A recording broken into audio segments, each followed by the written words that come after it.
স্বামী বিবেকানন্দের বাণী ও রচনা, 3য় খণ্ড। অধ্যায় সাধন সম্বন্ধে কয়েকটি কথা। ক্যালিফোর্নিয়ার লস অ্যাঞ্জেলেসে হোম অফ ট্রুথে প্রদত্ত বক্তৃতা। আজ সকালে প্রাণায়াম ও অন্যান্য সাধনাদি সম্বন্ধে কিছু আলোচনা করিব। তত্ত্বের আলোচনা অনেক হইয়াছে, এখন তাহার সাধন সম্বন্ধে কিছু বলিলে মন্দ হইবে না। এই বিষয়টির উপর ভারতে বহু গ্রন্থ লেখা হইয়াছে। এ দেশের লোক যেমন জাগতিক বিষয়ে কার্যকুশল, আমাদের দেশের লোক তেমনি ওই বিষয়ে দক্ষ বলিয়া মনে হয়। এ দেশের 5 জন লোক একসঙ্গে ভাবিয়া চিন্তিয়া ঠিক করে আমরা একটি যৌথ কারবার প্রতিষ্ঠান আরম্ভ করিব, আর 5 ঘণ্টার মধ্যে তাহা করিয়াও ফেলে। ভারতের লোক কিন্তু এসব ব্যাপারে এত অপটু যে তাহাদের 50 বছরের চেষ্টাতেও এ কাজটি হয়তো হইয়া উঠিবে না। কিন্তু একটি জিনিস লক্ষ্য করিবার আছে, সেখানে যদি কেহ কোনো দার্শনিক মত প্রচার করিতে চায়, তাহা হইলে সে মতবাদ যত উদ্ভটি হোক না কেন, তাহা গ্রহণ করিবার লোকের অভাব হইবে না। যেমন ধরো, একটি নূতন সম্প্রদায় গঠিত হইয়া প্রচার করিতে লাগিল যে 12 বছর দিনরাত এক পায়ে বর দিয়া দাঁড়াইয়া থাকিতে পারিলে মুক্তিলাভ হয়। সঙ্গে সঙ্গে এক পায়ে দাঁড়াইবার মতো শত শত লোক জুটিয়া যাইবে। তাহারা নীরবে সব কষ্ট সহ্য করিবে। বহু লোক আছে যাহারা ধর্ম লাভের জন্য বছরের পর বছর ঊর্ধ্ববাহু হইয়া থাকে। আমি স্বচক্ষে এরূপ শত শত লোক দেখিয়াছি। আর এ কথাও মনে করা চলিবে না যে তাহারা নিরেট আহাম্মক। বস্তুত তাহাদের জ্ঞানের গভীরতা ও বিস্তার দেখিলে বিস্মিত হইতে হয়। কাজেই দেখা যাইতেছে যে কর্মদক্ষতা শব্দটিরও অর্থ আপেক্ষিক। অপরের দোষ গুণ বিচার করিবার সময় আমরা প্রায় একটি ভুল করিয়া বসি। আমাদের মনোরাজ্যে আমরা যে বিশ্ব রচনা করিতেছি, তাহার বাহিরে আর কিছু থাকিতে পারে, এ কথা যেন আমরা কখনো ভাবিতেই চাই না।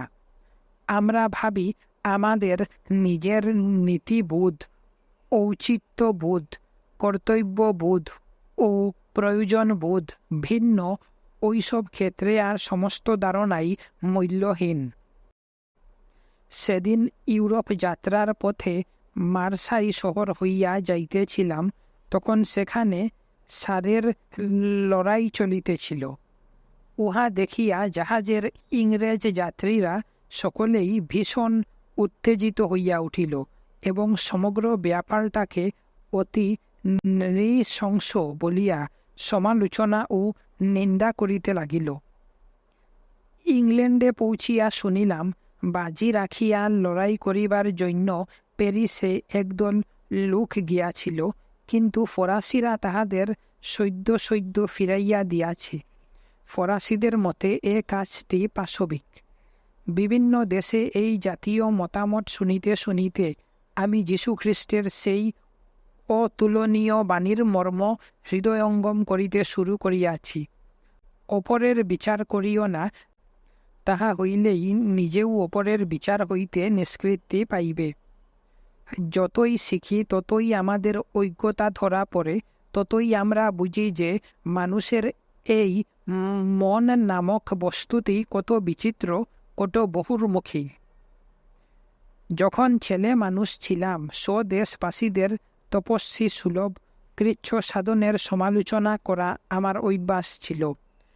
আমাদের দেশের বড় বড় আচার্যেরাও উহার সমালোচনা করিয়াছেন। বুদ্ধদেবের মতো ক্ষণজন্মা মহামানবও ঐরূপ করিয়াছেন। তবু বয়স যত বাড়িয়াছে ততই বুঝিতেছি যে বিচার করিবার অধিকার আমার নাই। কখনো কখনো মনে হয়, বহু অসঙ্গতি থাকা সত্ত্বেও এই সব তপস্বীর সাধন শক্তি ও কষ্ট সহিষ্ণুতার এক অংশও যদি আমার থাকিত।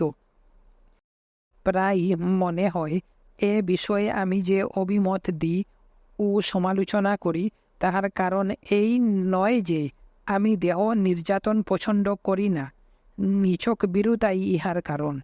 কৃচ্ছ সাধনার শক্তি ও সাহসের অভাবে ইহার কারণ। তাহা হইলেই দেখিতেছ যে শক্তি, বীর্য ও সাহস এই সব অতি অদ্ভুত জিনিস। সাহসী লোক, বীর পুরুষ, নির্ভীক ব্যক্তি প্রভৃতি কথা সাধারণত আমরা ব্যবহার করিয়া থাকি, কিন্তু আমাদের এ কথা মনে রাখা উচিত যে ওই সাহসিকতা বা বীরত্ব বা অন্য কোনো গুণই ওই লোকটির চরিত্রের চিরসাথী নয়। যে লোক কামানের মুখে ছুটিয়া যাইতে পারে সেই আবার ডাক্তারের হাতে ছুরি দেখিলে ভয়ে আড়ষ্ট হইয়া যায়।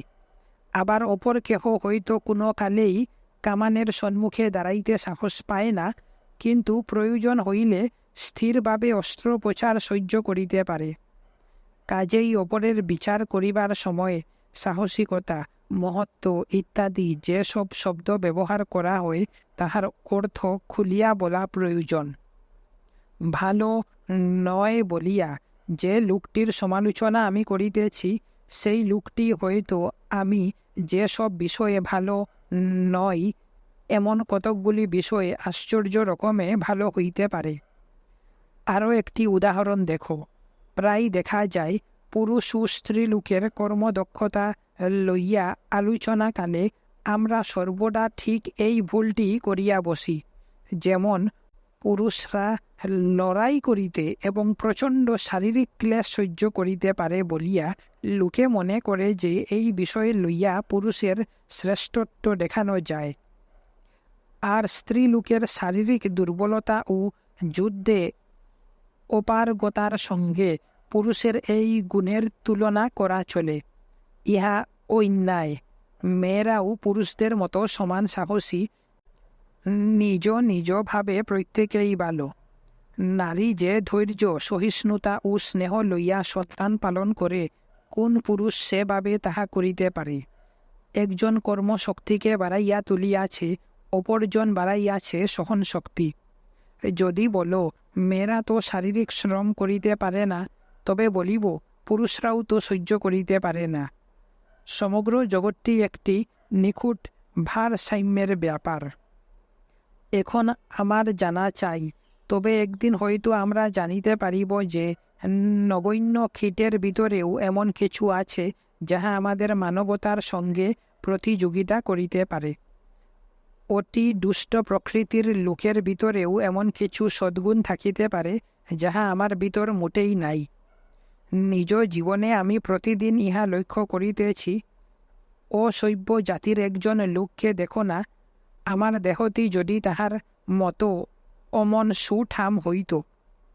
সে ভরপেট খায় দায়, অসুখ কাহাকে বলে তাহা বোধ হয় জানেই না। আর এদিকে আমার তো অসুখ লাগিয়াই আছে। তাহার দেহের সঙ্গে আমার মস্তিষ্ক বদলাইয়া লইতে পারিলে আমার সুখের মাত্রা কতই না বাড়িয়া যাইত। তরঙ্গের উত্থান ও পতন লইয়াই গোটা জগৎটি গড়া।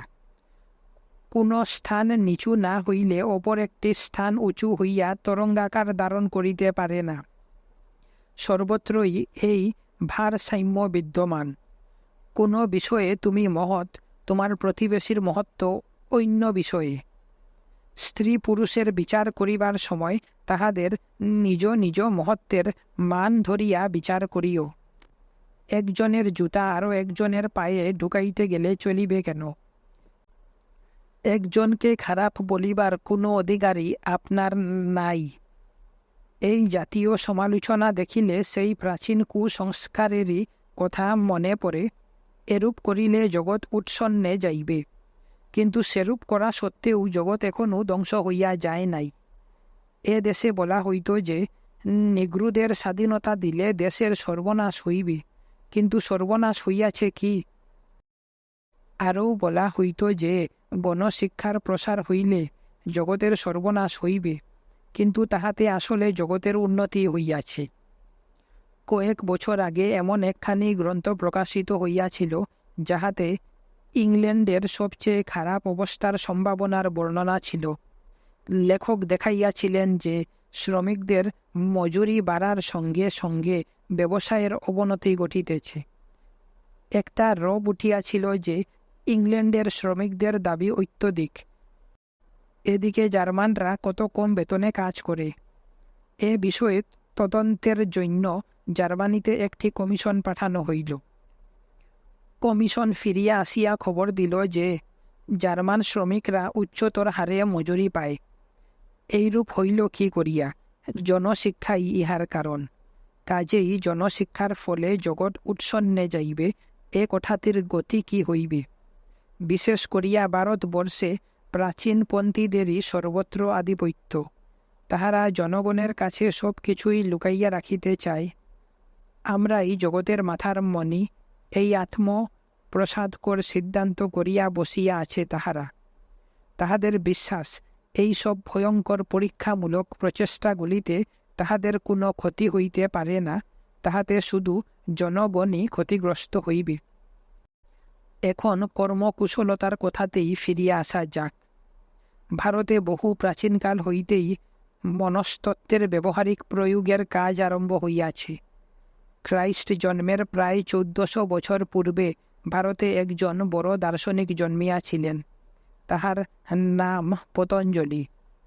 মনস্তত্ত্ব বিষয়ক সমস্ত তথ্য, প্রমাণ ও গবেষণা তিনি সংগ্রহ করিয়াছিলেন।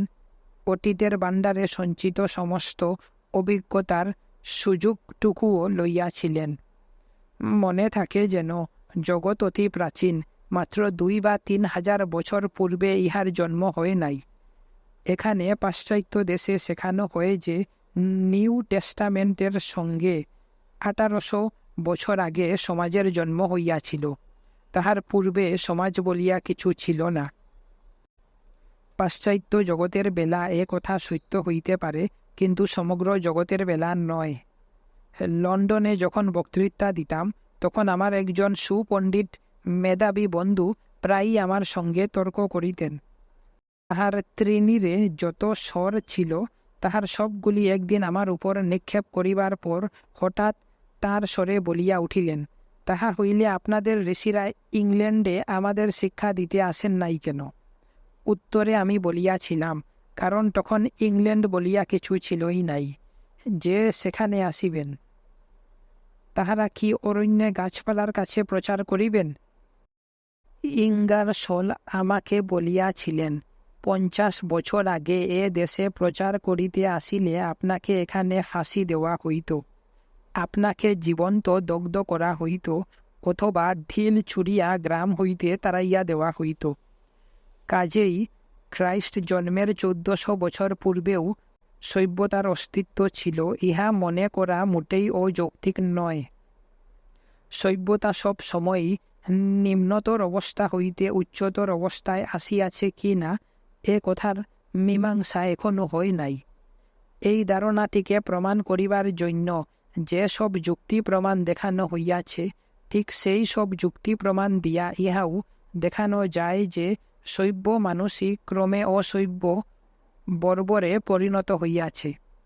দৃষ্টান্ত রূপে বলা যায়, চীনারা কখনো বিশ্বাসই করিতে পারে না যে আদিম বর্বর অবস্থা হইতে সভ্যতার উৎপত্তি হইয়াছে, কারণ তাহাদের অভিজ্ঞতা ইহার বিপরীত সত্যেরই সাক্ষ্য দেয়। কিন্তু তোমরা যখন আমেরিকার সভ্যতার উল্লেখ করো, তখন তোমাদের বলিবার প্রকৃত অভিপ্রায় এই যে তোমাদের জাতি চিরকাল থাকিবে এবং উন্নতির পথেই চলিবে।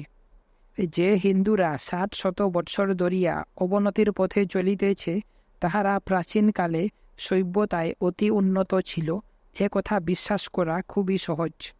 ইহা যে সত্য নয়, এ কথা প্রমাণ করা যায় না। কোন সভ্যতা সম্পূর্ণ স্বতন্ত্রভাবে গড়িয়া উঠিয়াছে, এরূপ দৃষ্টান্ত একটিও পাওয়া যায় না। অপর একটি সুসভ্য জাতি আসিয়া কোন জাতির সহিত মিশিয়া যাওয়া ছাড়াই সে জাতি সভ্য হইয়া উঠিয়াছে, এরূপ একটি জাতিও জগতে নাই। এক হিসাবে বলিতে পারা যায়, মূল সভ্যতার অধিকারী জাতি একটি বা দুটি ছিল, তাহারাই বাহিরে যাইয়া নিজেদের ভাব ছড়াইয়াছে এবং অন্যান্য জাতির সহিত মিশিয়া গিয়াছে, এইভাবেই সভ্যতার বিস্তার ঘটিয়াছে। বাস্তব জীবনে আধুনিক বিজ্ঞানের ভাষায় কথা বলাই ভালো, কিন্তু একটি কথা তোমাদের স্মরণ রাখিতেই হইবে। ধর্ম বিষয়ক কুসংস্কার যেমন আছে, বিজ্ঞানের ক্ষেত্রেও সেইরূপ কুসংস্কার আছে। এমন অনেক পুরোহিত আছেন যাহারা ধর্মানুষ্ঠানকে নিজ জীবনের বৈশিষ্ট্য রূপে গ্রহণ করেন। তেমনি বৈজ্ঞানিক নামধেয় এমন অনেক আছেন যাহারা প্রাকৃতিক নিয়মের পূজারী। ডারউইন বা হেক্সলির মতো বড় বড় বৈজ্ঞানিকদের নাম করা মাত্র আমরা অন্ধভাবে তাহাদের অনুসরণ করি। এইটি আজকালকার চলিত প্রথা। যাহাকে আমরা বিজ্ঞানসম্মত জ্ঞান বলি, তাহার ভিতর ৯৯% হইতেছে নিছক মতবাদ। ইহাদের অনেকগুলি আবার প্রাচীনকালের বহু মস্তক ও বহু হস্ত বিশিষ্ট ভূতে অন্ধবিশ্বাস অপেক্ষা কোনো অংশে উৎকৃষ্ট নয়। তবে পার্থক্য এইটুকু যে কুসংস্কার হইলেও উহাতে মানুষকে গাছপাতার প্রভৃতি অচেতন পদার্থ হইতে অন্তত খানিকটা আলাদা বলিয়া ভাবা হইত। যথার্থ বিজ্ঞান আমাদের সাবধানে চলিতে বলে। পুরোহিতদের সঙ্গে ব্যবহারে যেমন সতর্ক হইয়া চলিতে হয়, বিজ্ঞানীদের বেলাও তেমনি সতর্কতা আবশ্যক। অবিশ্বাস লইয়া শুরু করো, বিশ্লেষণ করিয়া পরীক্ষা করিয়া সব প্রমাণ পাইয়া তবে বিশ্বাস করো। আধুনিক বিজ্ঞানের অতি প্রচলিত বিশ্বাস এখনও প্রমাণোত্তীর্ণ হয় নাই।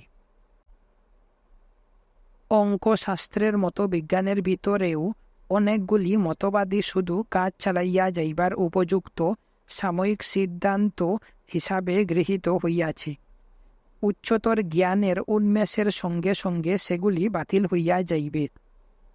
খ্রাইস্ট জন্মের ১৪০০ বছর পূর্বে একজন বড় ঋষি কতকগুলি মনস্তাত্ত্বিক তথ্যের সুবিন্যাস, বিশ্লেষণ এবং সামান্যীকরণের চেষ্টা করিয়াছিলেন। তাহাকে অনুসরণ করিয়া আরও অনেকে তাহার আবিষ্কৃত জ্ঞানের অংশবিশেষ লইয়া তাহার বিশেষ চর্চা করিয়া গিয়াছেন। প্রাচীন জাতিগুলির মধ্যে শুধু হিন্দুরাই জ্ঞানের এই বিশেষ শাখাটির চর্চায় যথার্থ আন্তরিকতার সহিত ব্রতী হইয়াছিলেন। আমি এখন বিষয়টি তোমাদের শিখাইতেছি, কিন্তু তোমরা কয়জনই বা ইহা অভ্যাস করিবে? অভ্যাস ছাড়িয়া দিতে কয় দিন বা কয় মাস আর লাগিবে তোমাদের? এ বিষয়ের উপযুক্ত উদ্যম তোমাদের নাই। ভারতবাসীরা কিন্তু যুগের পর যুগ ইহার অনুশীলন চালাইয়া যাইবে। শুনিয়া আশ্চর্য হইবে, ভারতবাসীদের কোনো সাধারণ প্রার্থনা গৃহ, কোনো সাধারণ সমবেত প্রার্থনা মন্ত্র বা ওই জাতীয় কোনো কিছু নাই। তাহা সত্ত্বেও তাহারা প্রতিদিন শ্বাস নিয়ন্ত্রণ অভ্যাস করে, মনকে একাগ্র করিতে চেষ্টা করে। এইটি তাহাদের উপাসনার প্রধান অঙ্গ। এইগুলি মূল কথা। প্রত্যেক হিন্দুকে ইহা করিতেই হয়। ইহা সে দেশের ধর্ম। তবে সকলে এক পদ্ধতি অবলম্বনে উহা নাও করিতে পারে। শ্বাস নিয়ন্ত্রণ, মন সংযম প্রভৃতি অভ্যাস করিবার জন্য এক একজনের এক একটি বিশেষ পদ্ধতি থাকিতে পারে। কিন্তু একজনের পদ্ধতি অপরের জানিবার প্রয়োজন হয় না, এমনকি তাহার স্ত্রীরও না।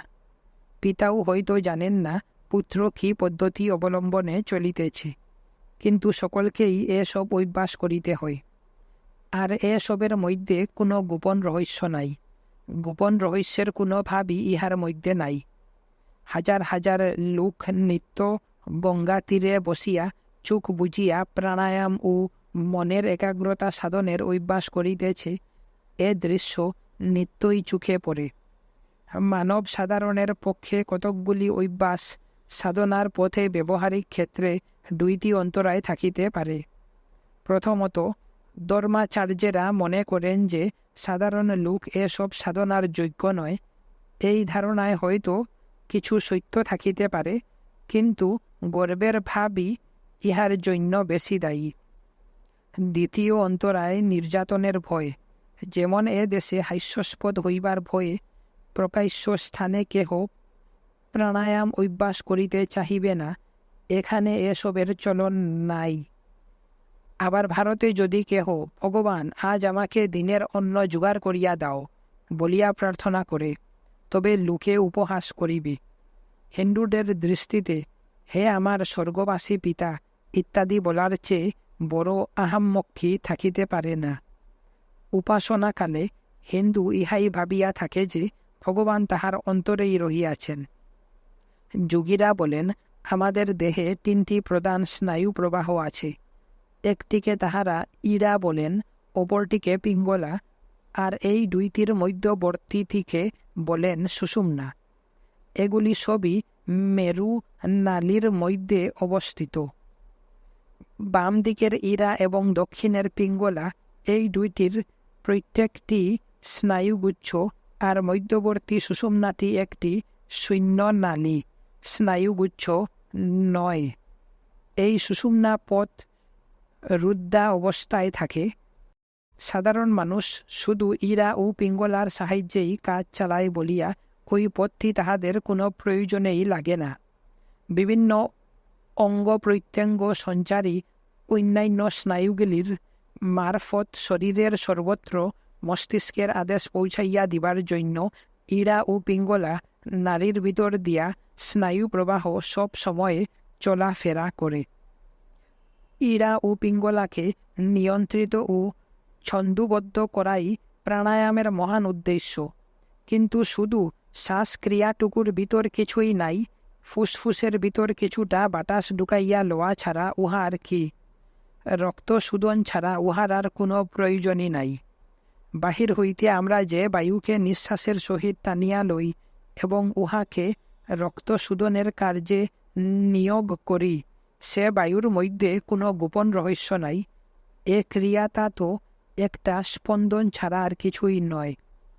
এই গতিটিকে প্রাণ নামক একটি মাত্র স্পন্দনে পরিণত করা যায়।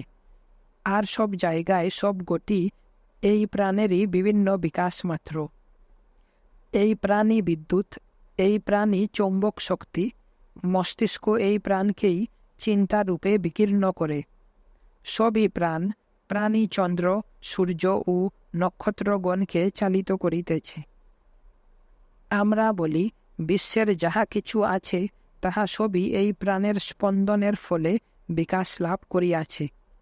স্পন্দনের সর্বোচ্চ ফল চিন্তা। ইহা অপেক্ষাও বড় যদি কিছু থাকে, তাহা ধারণা করিবার ক্ষমতা আমাদের নাই। ইড়া ও পিঙ্গলা নামক নাড়িদ্বয় প্রাণের সাহায্যে কাজ করে। প্রাণী বিভিন্ন শক্তিরূপে পরিণত হইয়া শরীরের প্রতি অঙ্গকে পরিচালিত করে। ভগবান জগৎরূপে কার্যের স্রষ্টা এবং সিংহাসনের উপরে বসিয়া ন্যায় বিচার করিতেছেন। ভগবান সম্বন্ধে এই প্রাচীন ধারণা পরিত্যাগ করো। কাজ করিতে করিতে আমরা ক্লান্ত হইয়া পড়ি, কারণ ওই কার্যে আমাদের কিছুটা প্রাণ শক্তি ব্যয়িত হইয়া যায়। নিয়মিত প্রাণায়ামের ফলে শ্বাসক্রিয়া নিয়ন্ত্রিত হয়, প্রাণের ক্রিয়া ছন্দোবদ্ধ হইয়া উঠে। প্রাণ যখন নিয়মিত ছন্দে চলে তখন দেহের সব কিছুই ঠিকমতো কাজ করে।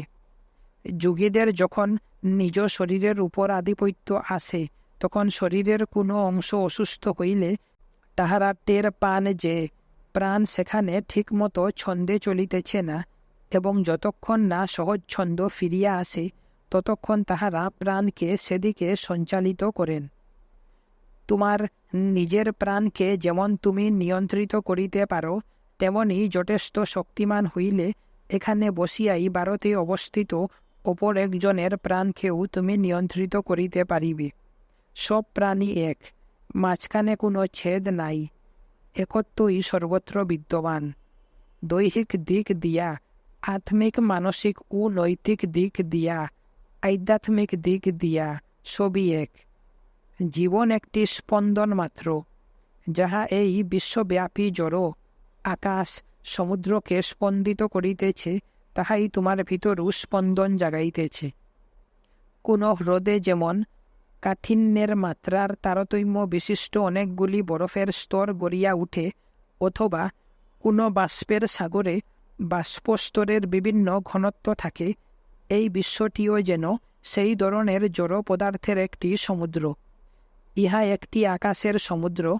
ইহার ভিতর ঘনত্বের তারতম্য অনুসারে আমরা চন্দ্র, সূর্য, তারা ও আমাদের নিজেদের অস্তিত্ব দেখিতেছি, কিন্তু সর্বক্ষেত্রেই নিরবচ্ছিন্নতা অব্যাহত রহিয়াছে। সব স্থান জুড়িয়া সেই একই পদার্থ বিদ্যমান। অধ্যাত্ম বিজ্ঞানের চর্চা করিলে আমরা বুঝিতে পারি যে জগৎ বস্তুত্ব এক। অধ্যাত্ম জগৎ, জড় জগৎ, মনোজগৎ এবং প্রাণ জগৎ, এরূপ কোনো ভেদ নাই। সবই এক জিনিস, যদিও অনুভূতির বিভিন্ন স্তর হইতে দেখা হইতেছে।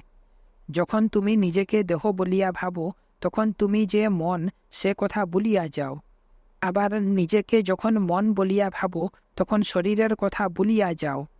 তুমি নামধেয় একটি মাত্র সত্তাই আছে, সে বস্তুটিকে তুমি জড় পদার্থ বা শরীর বলিয়া মনে করিতে পারো, অথবা সেটিকে মন বা আত্মরূপেও দেখিতে পারো। জন্ম, জীবন ও মৃত্যু এসব প্রাচীন কুসংস্কার মাত্র। কেহ কখনো জন্মায় নাই, কেহ কখনো মরিবেও না। আমরা শুধু স্থান পরিবর্তন করি, আর বেশি কিছু নয়।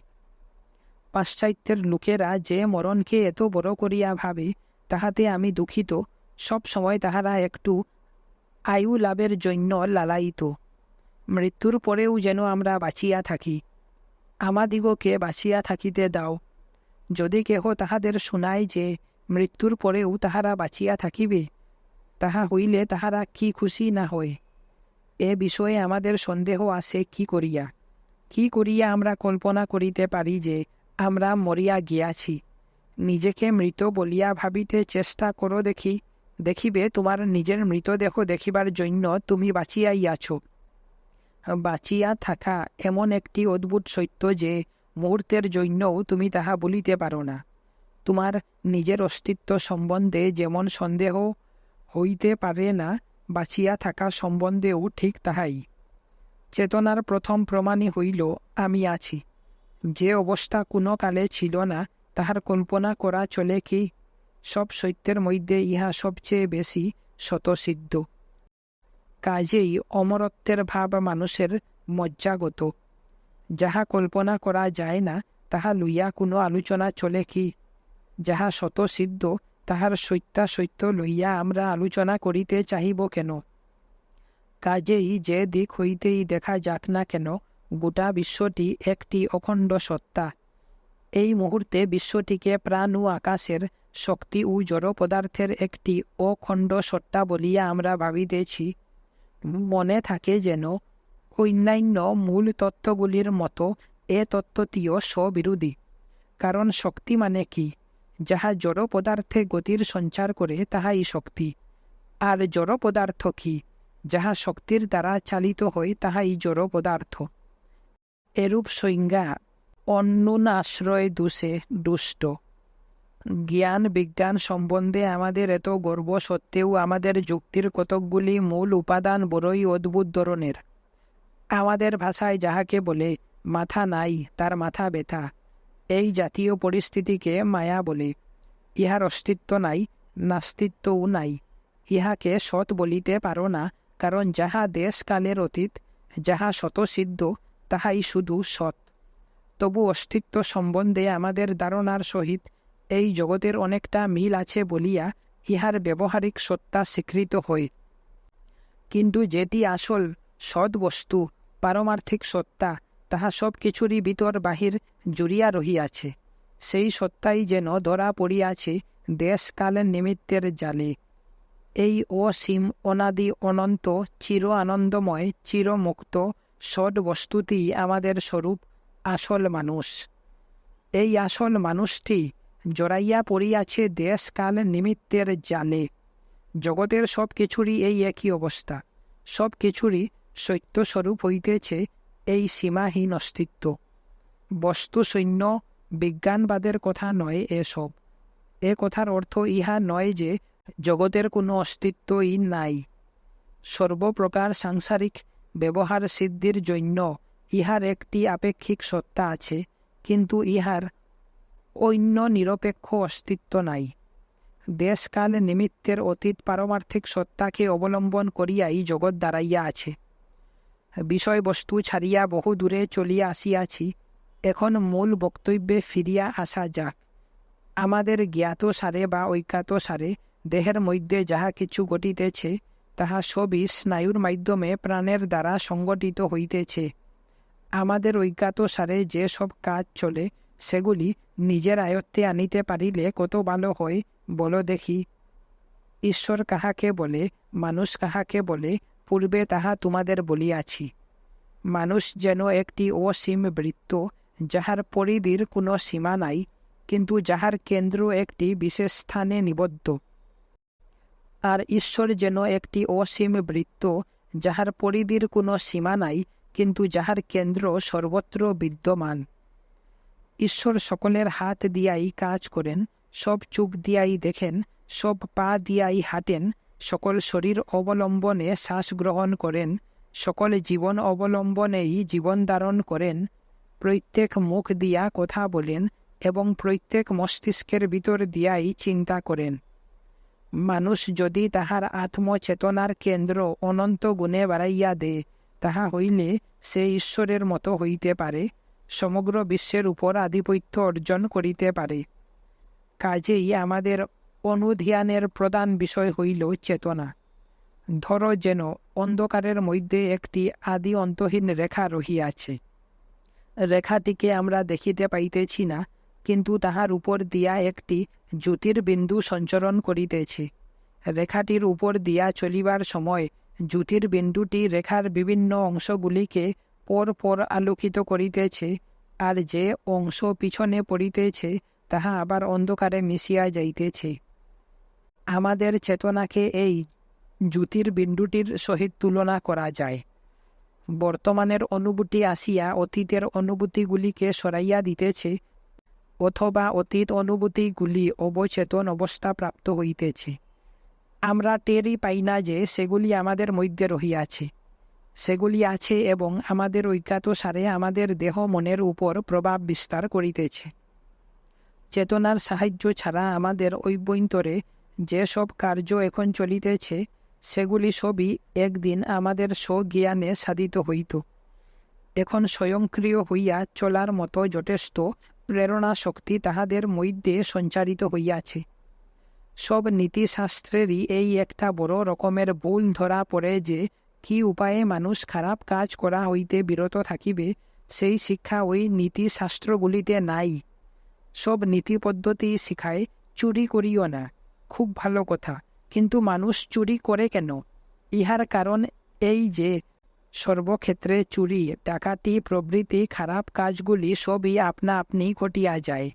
দাগী চোর ডাকাতেরা, মিথ্যাবাদীরা, অন্যায়কারী নরনারী সকলেই নিজ নিজ অনিচ্ছা সত্ত্বেও ঐরূপ হইয়া গিয়াছে। ইহা সত্যই মনস্তত্ত্বের একটি বড় সমস্যা। মানুষের বিচার আমাদিগকে অতি উদার সহৃদয় দৃষ্টি লইয়াই করিতে হইবে। ভালো হওয়া অত সোজা নয়। মুক্তি লাভের পূর্ব পর্যন্ত তুমি তো একটা যন্ত্র মাত্র, তার বেশি আর কি? নিজে ভালো বলিয়া তোমার গর্ব করা কি উচিত? নিশ্চয়ই না। তুমি ভালো কারণ এরূপ না হইয়া তোমার উপায় নাই। আরও একজন খারাপ কারণ সেও ঐরূপ না হইয়া পারে না। তাহার অবস্থায় পড়িলে তুমি যে কি হইতে কে জানে? দুশ্চরিত্ররা, নারী বা জেলখানার চোর তো তোমাদেরই হিতার্থে যীশুখ্রিস্টের মতো বলি প্রদত্ত হইতেছে, যাহাতে তোমরা ভালো হও। সামাজিক ভারসাম্য রক্ষার ধারাই এই। যত চোর ও খুনি আসে, যত বিচার বুদ্ধিহীন, যত দুর্বলতম ব্যক্তি, যত পাপিষ্ট, যত দানব প্রকৃতির লোক আসে, আমার দৃষ্টিতে তাহারা সকলেই এক একজন যীশু। দেবরূপী খ্রাইস্ট এবং দানবরূপী খ্রাইস্ট উভয়ই আমার পূজার্য। এই আমার মত। ইহা ছাড়া অন্য ধারণা আমার পক্ষে অসম্ভব। সতের চরণে সাধুর পাদপদ্মে, দুষ্টের চরণে দানবের পদেও আমার নমস্কার। তাহারা সবাই আমার শিক্ষক, আমার ধর্মগুরু, সকলেই আমার ত্রাণকর্তা।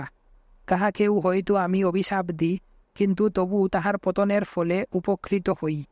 আবার অপরকে হয়তো আশীর্বাদ করি, আর তাহারও সৎকর্মের ফলে উপকৃত হই। আমার এখানে উপস্থিতি যতটা সত্য, আমি যাহা বলিলাম তাহাও ততখানি সত্য। পতিতা নারীকে দেখিয়া আমাকে নাসিকা কুঞ্চিত করিতে হয়, কারণ সমাজ তাহাই চায়, যদিও সে আমার ত্রাণকর্ত্রী। যদি তাহার পতিতাবৃত্তির ফলে অপর স্ত্রীলোকের সতীত্ব রক্ষা পাইতেছে। কথাটি ভাবিয়া দেখো। স্ত্রী পুরুষ সকলেই মনে মনে কথাটি ভালো করিয়া বিচার করিয়া দেখো। কথাটি সত্য, নিরাবরণ নির্ভীক সত্য। আমি যত বেশি করিয়া জগৎকে দেখিতেছি, যত বেশি সংখ্যক নর নারীর সম্পর্কে আসিতেছি, আমার এই বিশ্বাস ততই দৃঢ়তর হইতেছে। কার দোষ দিব, কার প্রশংসা করিব, সব কিছুরই দুটি দিকই দেখিতে হইবে। সন্মুখে যে কাজ রহিয়াছে তাহা বিপুল। আমাদের অবচেতন স্তরে যে সব অসংখ্য চিন্তা ডুবিয়া রহিয়াছে, আমাদের জ্ঞান নিরপেক্ষ হইয়াই যেগুলি নিজে নিজে কাজ করিয়া চলে, সেগুলিকে স্ববশে আনিতে চাওয়াই হইল আমাদের সর্বপ্রথম কাজ। খারাপ কাজটি অবশ্য চেতন স্তরেই ঘটে, কিন্তু যে কারণ কাজটিকে ঘটাইল তাহা ছিল আমাদের অগোচরে, বহুদূরে, অবচেতনার রাজ্যে, সেজন্য তাহার শক্তিও বেশি। ফলিত মনস্তত্ত্ব প্রথমেই অবচেতনকে নিয়ন্ত্রণাধীনে আনিবার কাজে সর্বশক্তি নিয়োগ করে। আর ইহা জানা কথা যে আমরা উহাকে আয়ত্তে আনিতে পারি। কেন পারি? কারণ আমরা জানি যে চেতনই অবচেতনের কারণ। আমাদের অতীতের যে লক্ষ লক্ষ চেতন চিন্তাগুলি মনের ভিতর ডুবিয়া গিয়াছে, সেগুলি অবচেতন চিন্তা। অতীতের স্বজ্ঞান ক্রিয়াগুলি নিষ্ক্রিয় ও অবচেতন রূপে থাকে। আমরা আর সেগুলির দিকে ফিরিয়া তাকাই না, সেগুলিকে চিনি না, সেগুলির কথা আমরা ভুলিয়া গিয়াছি। কিন্তু মনে রাখিও, অবচেতন স্তরে যেমন পাপের শক্তি নিহিত রহিয়াছে, তেমনি পুণ্যের শক্তিও আছে। আমাদের অন্তরে অনেক কিছু সঞ্চিত আছে, যেন একটি থলির মধ্যে সব পুরিয়া রাখা হইয়াছে। আমরা সেগুলির কথা ভুলিয়া গিয়াছি, সেগুলির কথা ভাবি না পর্যন্ত। আর তাহার ভিতরে এমন অনেক চিন্তা আছে, যেগুলি পচিয়া যাইতেছে, পচিয়া নিশ্চিত বিপদের কারণ হইতেছে। এই সব অবচেতন কারণই বাহিরে আসিয়া মানব সমাজকে ধ্বংস করে। সেজন্য যথার্থ মনস্তত্ত্বের উচিত, যাহাতে এগুলিকে চেতনার আয়ত্তে লইয়া আসা যায়, তাহার চেষ্টা করা। আমাদের সম্মুখে রহিয়াছে গোটা মানুষটিকেই যেন জাগাইয়া তুলিবার বিশাল কর্তব্য, যাহাতে সে নিজের সর্বময় কর্তা হইতে পারে। শরীরের ভিতরে যে সব যন্ত্রের কাজকে আমরা স্বয়ংক্রিয় বলিয়া থাকি, যেমন যকৃতের ক্রিয়া, সেগুলিকে পর্যন্ত নিজের ইচ্ছাধীন করা যায়। এ বিষয়ে চর্চার প্রথম অংশ হইল অবচেতনকে নিয়ন্ত্রণ করা। পরের অংশ চেতনারও পারে চলিয়া যাওয়া। অবচেতনের কাজ যেমন চেতনার নিম্নস্তরে হয়, তেমনি আরও এক ধরনের কাজ হয় চেতনার ঊর্ধ্বে, অতিচেতন স্তরে। এই অতিচেতন অবস্থায় পৌঁছিলে মানুষ মুক্ত হয় ও দেবত্ব লাভ করে। মৃত্যু অমরত্বে রূপায়িত হয়, দুর্বলতা অনন্ত শক্তির রূপ নেয় এবং লৌহ শৃঙ্খল পর্যবসিত হয় মুক্তিতে। অতিচেতনার এই সীমাহীন রাজ্যই আমাদের লক্ষ্য। কাজেই এখন পরিষ্কার বোঝা যাইতেছে যে কাজটিকে দুভাগে ভাগ করিতে হইবে। প্রথমত, ইড়া ও পিঙ্গলা নামে শরীরে যে দুটি সাধারণ স্নায়বিক প্রবাহ আছে, সেগুলিকে ঠিকমতো চালাইয়া অবচেতন ক্রিয়াগুলিকে আয়ত্তে আনিতে হইবে। দ্বিতীয়ত, চেতনারও ঊর্ধ্বে উঠিয়া যাইতে হইবে। শাস্ত্রে বলে, আত্ম সমাহিত হওয়ার জন্য সুদীর্ঘ প্রচেষ্টার ফলে যিনি এই সত্যে পৌঁছিয়াছেন, তিনিই যোগী। এই অবস্থায় সুষুম্না দুয়ার খুলিয়া যায়। সুষুম্নার মধ্যে তখন একটি প্রবাহ প্রবেশ করে। ইতপূর্বে এই নূতন পথে কোনো প্রবাহ প্রবেশ করে নাই। প্রবাহটি ক্রমশ উপরের দিকে উঠিতে থাকে এবং বিভিন্ন পদ্মগুলি, মেরুদণ্ডের অভ্যন্তরে সুষুম্না কেন্দ্রগুলি, যোগশাস্ত্রের ভাষায় এগুলিকে পদ্ম বলা হয়, অতিক্রম করিয়া অবশেষে মস্তিষ্কে আসিয়া পৌঁছায়। যোগী তখন নিজের যথার্থ স্বরূপ অর্থাৎ ভাগবত সত্তা উপলব্ধি করেন। নির্বিশেষভাবে আমরা সকলেই যুগের এই চরম অবস্থা লাভ করিতে পারি। কাজটি কিন্তু দুরূহ। যদি কেহ এই সত্য লাভ করিতে চায়, তাহা হইলে শুধু বক্তৃতা শুনিলেই বা কিছুটা প্রাণায়াম অভ্যাস করিলেই চলিবে না। প্রস্তুতির উপরেই সব কিছু নির্ভর করে। একটি আলো জ্বালিতে কতটুকু আর সময় লাগে? মাত্র 1 সেকেন্ড। কিন্তু বাটিটি প্রস্তুত করিতে কতখানি সময় যায়? দিনের প্রধান ভোজনটি করিতে আর কতটুকু সময় লাগে? বোধ হয় 8 ঘন্টার বেশি দরকার হয় না, কিন্তু খাবারগুলি প্রস্তুত করিবার জন্য কয়েক ঘন্টা সময়ের প্রয়োজন। 1 সেকেন্ডের মধ্যে আলো জ্বালিতে চাই আমরা, কিন্তু ভুলিয়া যাই যে বাটিটি প্রস্তুত করাই হইল প্রধান কাজ। লক্ষ্য লাভ এত কঠিন হইলেও তাহার জন্য আমাদের ক্ষুদ্রতম প্রচেষ্টাও কিন্তু বৃথা যায় না। আমরা জানি কিছুই লুপ্ত হইয়া যায় না।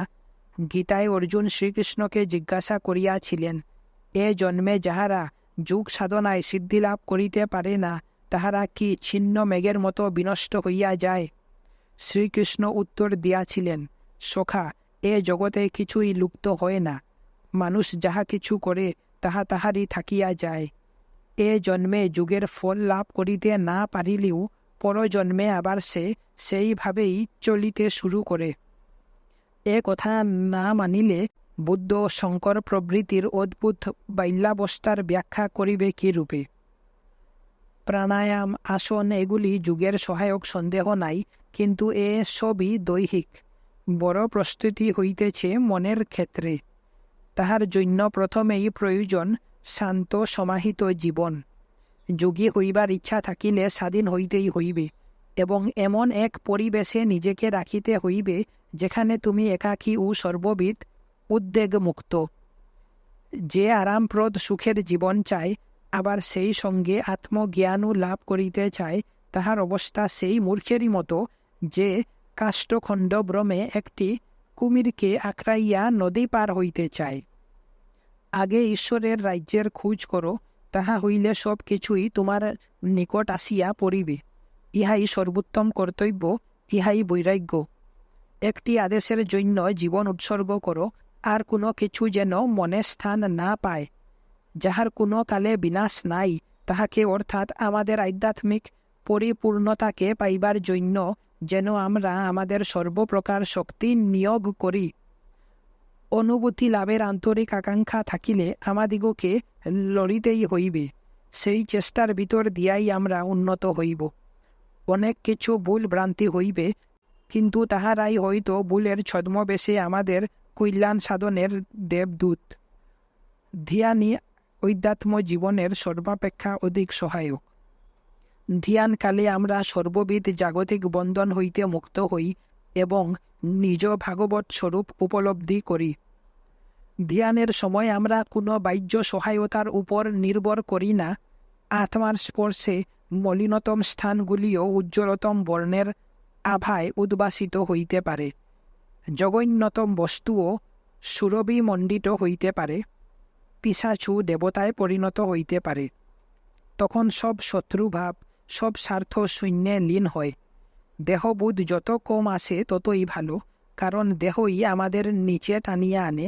দেহের প্রতি আসক্তির জন্য, দেহাত্মবোধের জন্য আমাদের জীবন দুর্বিষহ হইয়া উঠে। রহস্যটি এই, চিন্তা করিতে হয় আমি দেহ নই, আমি আত্মা।